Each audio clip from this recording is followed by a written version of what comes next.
ଆଜି ହେଉଛି ସଣ୍ଡେ, ତ ସଣ୍ଡେ ଟିକେ ଆଇଁଷ ନହେଲେ ହବ କି? ତ ମୁଁ ଯାଇକିରି ଚିକେନ୍ ଟିକେ ଆଣି ଆସିଥିଲି।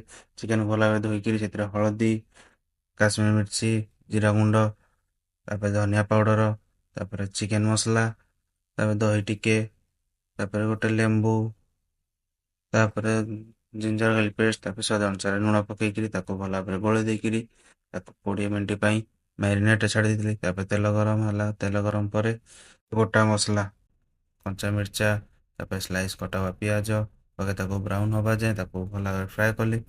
ଫ୍ରାଏ ହେଲା ପରେ ସେଥିରେ ହଳଦୀ, ଜିରା, ତାପରେ ଧନିଆ ପାଉଡ଼ର, ଚିକେନ୍ ମସଲା ପକେଇକି ତାପରେ ଟମାଟର ପକେଇକିରି ତାକୁ ଭଲ ଭାବରେ ମସଲାକୁ କଷିଦେଲି। କଷିଲା ପରେ ଚିକେନ୍ଟାକୁ ପକେଇକି ତାକୁ କମ୍ ସେ କମ୍ 20 ମିନିଟ୍ ଯାଏଁ ପୁରା କଷିଲି। କଷିଲା ହେଇଗଲା ପରେ ସେଥିରେ ଟିକେ ପାଣି ପକେଇକି ତାକୁ 15 ମିନିଟ୍ ପାଇଁ ଛାଡ଼ିଦେଲି। ଗରମ ମସଲା ଆଉ ଧନିଆ ପତ୍ର ପକାଇଲା ପରେ ଆମ ଚିକେନ୍ ରେଡ଼ି।